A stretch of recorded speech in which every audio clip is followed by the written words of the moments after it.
Hello દોસ્તો, હું છું જુનાગઢથી યોગેશ એમ મકવાણા. ખાસ જણાવવાનું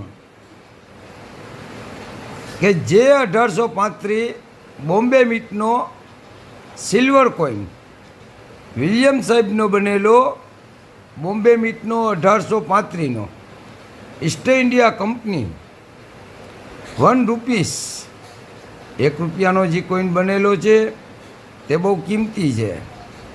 તો તેમની માર્કેટ વેલ્યુ છે fine condition ₹3000, very fine condition ₹3500, extra fine condition ₹4000 ને યુએનસી ₹8000. તો જે વિલિયમ સાહેબનો 1835 બોમ્બે મીટનો સિક્કો બનેલો છે તે જે કોઈ ભાઈઓ તથા બહેનો પાસે હોય તો મને કોમેન્ટ કરો, ફોલો કરો. જય હિન્દ, જય ભારત.